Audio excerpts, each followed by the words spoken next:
Michael, it's obviously a regular occurrence now for you to hold press conferences throughout the week at Stoke, but there's no visible signs of any damage having had the Monday Meet the Manager night. So did you enjoy that? Yeah, it was good. Obviously, I suppose the first time I've done something like that in a club sense. Well, for a long time, I've done it in the past. Obviously, clubs tend to have these evenings, but yeah, I think it went okay. I think it went fairly positively. So. A lot of interesting questions, some challenging questions as well, which is good. You know, it's not, you know, we went from everything from, I think, soap in the toilets to recruitment. We covered out every subject going. So, yeah, it was an enjoyable evening. And now we get back to the really important stuff. It's arguably one of the biggest weeks of our season, because we have chance now to really do well against teams that are around us, starting with Reading. Yeah, it is a massive week, as you rightly say. I think when you come into all the 3 game weeks are very important.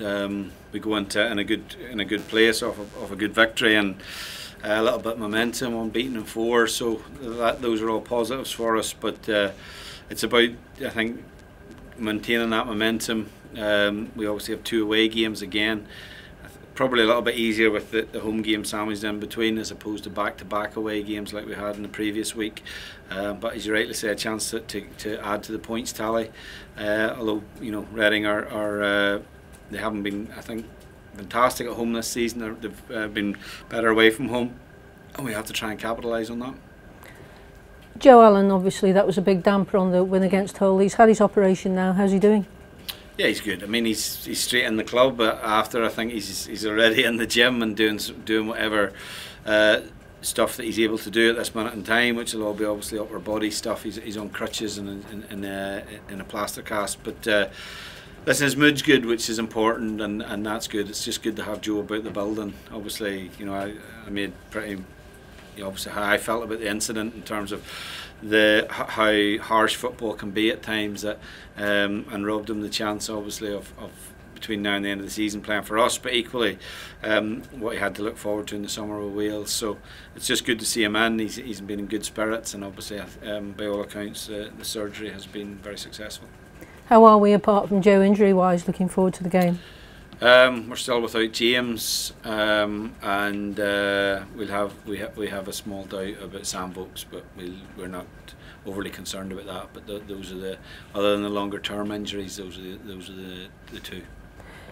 We've said that Joe's going to be very, very difficult to replace because of all the work he does for the football club, but he and Sam particularly in the last few games have been collecting all the second balls, pressing higher. It's going to be a hard act to replace Joe. Have you any thoughts of how you're going to do it? Yeah, it is. Joe's, I think everyone knows what a top player Joe is, and you're right. I think him and Sam are, for me, arguably as a good pairing in that type of system as any midfield players in the league, and so it is a big blow to lose Joe, not only for his what he brings in terms of quality, but also his attitude to things and his experience. Will obviously be a blow, but I think we have to look within the squad. You know, Jordan Cousins, Jordan Thompson. We have obviously Sam still fit. Young Tashan came on in the game against Hull. It was probably a nice time to come on and make your debut. And we'll just have to look at the situation. As I say, it may be a case where some of the younger players push forward. Lasse Sorensen has been regularly training with the first team as well now, so it's a problem that we would rather not have, but it's a problem that we're going to have to solve from obviously the players we have in the building. And that might mean you have to tweak your system, because you favour the 4-3-3, but you might have to modify that given the situation.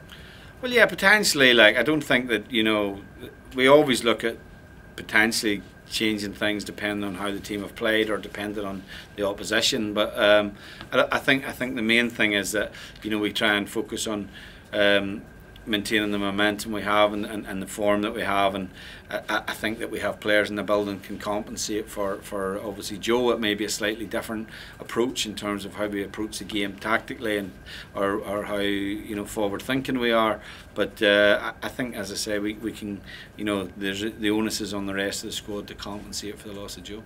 And Reading, we played them in a no goals match at Stoke for either side. They've probably got themselves just out of trouble now with their last victory. Does that make your task any easier or more difficult? I don't think no. I don't think it makes it any easier. I think at this stage of the season, you're always, I think, teams possibly, Reading and above will maybe consider themselves virtually safe, but it's very easy to get dragged into it. And I think the other thing that possibly has been a big factor is the results of so many teams in the bottom positions winning as regularly as they have done, which is probably not something that happens as regularly as it has done, particularly in the last month. So I think everyone will be clambering to get to that sort of 50-point mark and work off that. So I think and home games as well. If your home form hasn't been so good this season, you obviously want to address that. So it'll be a difficult game regardless. The bonus is that where we've probably been in a mini league of 4, we're now maybe in a mini league of 7 or 8, as you've rightly said, dragging more people in. But given that pitches are heavier, we've got a 3-game week, how difficult is it for you to manage the training for this week? Yeah, we have to be very careful with the loading of the players. We didn't train as long today. Conditions weren't great, so the important thing is to keep freshness in the squad, to make sure your training is precise to what you want in the game as well. So a lot of the time really now that the starting players are really down to a 3-day training week, to be honest. The non-starters will have a heavier session on a Monday. The combined session on Tuesdays has a lot more intensity in it, and then equally Thursday, Friday, it's very much tailored to the game and the opposition and how we want to play. So we obviously manage the load of the GPS data, and we use that on a daily basis. So we know where players are. We're mindful of the minutes that they've played, and the most important thing at this stage of the season is to have as many of your players as available to you as possible, rather than the last thing we want now is to start losing players from injury, particularly through training. So we're very careful on how we're managing the playing in terms of maintaining the freshness and managing the fatigue in the squad. When managers make substitutions, a lot of people think that's a brilliant substitution or that costs you the game. Now that we've lost Joe, and I don't want to just harp on about Joe because there's a couple of other players we haven't got, does that mean that when you're looking at selecting the team squad, you look quite differently now at who you might have to bring on as substitute? Yeah, I think so. You have to. It's quite difficult to cover every position from the bench. It's virtually impossible. So you need a little bit of versatility in the substitutions that you make or select rather, and sometimes players can see themselves being in the 18 and dropping out of it, and it's not a reflection on anything they've done. I think sometimes it's more a reflection on what you need for that game, or what you feel you'll need for that game. So we try and cover every position that we can. We always look at what if scenarios, even within the team, for example, what versatility we have in the team. For example, if Sam Clucas had to go and play at left back, for example, which is a situation that has arisen this season on a few occasions. And those are all things that you look to in terms of what your level of versatility is against what your options are on the bench as well. I think it's important as well to have, it was good to see Ryan back on the bench, for example, in the whole game, because his experience, it's good for us to have him back in the dressing room. So all of those things are positive. But yeah, as I say, the selection of the bench at this stage of the season is very crucial. And have you decided on who will be captain? I'm not asking you to tell us, but have you decided who will take Joe's place? No, I haven't given it really. To be honest, it's not something I give a lot of thought to at the minute. I'll have a conversation now when I go back to the training ground to discuss that. So thanks for reminding me of that. But yeah, listen, there's enough experience in the squad, people who have played for the club for a number of years, obviously, and people who are very experienced in this league. So I don't think we'll have too much difficulty finding the right options. Slightly off the team topic, obviously there's lots of problems with the coronavirus at the moment. Is it affecting the way that you think about games going forward, or are you just focused on Saturday?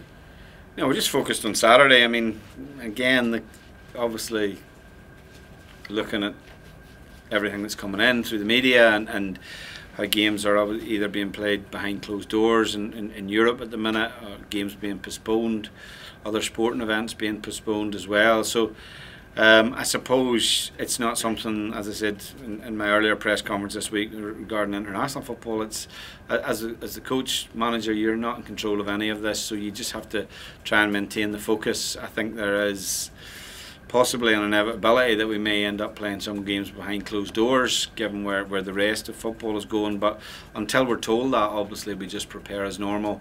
It doesn't affect our training on a week-to-week basis, and whatever the situation is the responsibility is us as coaches and managers and the players to be able to adapt to that.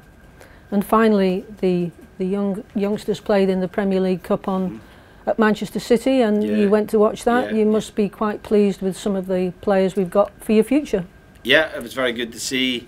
You know, unfortunately it's quite difficult to see these games on a regular basis, so if they're at the training ground we try and at least catch part of the game. So it was good to see them. It was good to see them play in that environment against a very good Man City team, to be honest. I thought they were unfortunate to be behind at half time, deflected goal, and then had some early chances themselves in the second half. But I think what you do see, like, you know, is the quality of the opposition was evident in that short spell of 15-20 minutes in the second half, and it's easy for young players to get a little bit demoralised in that situation. So I thought the scoreline was a bit harsh on them, to be honest, but it's a great learning experience for them, for many of them. You know, that'll maybe, I would suggest, it's probably the biggest crowd they've played in front of, the game with maybe the most significance on it as well. So there was a lot of positives, and the guys at that age have done a great job to get to that stage of the competition. Thank you. Thank you. Just a quick one about the coronavirus. I mean, obviously the government is set to announce today that possibly it looks like games are going to be played behind closed doors. Just what kind of an impact will that have, especially if next Wednesday you're playing against Middlesbrough, a big relegation clash as such, that you're playing with no fans in the stadium?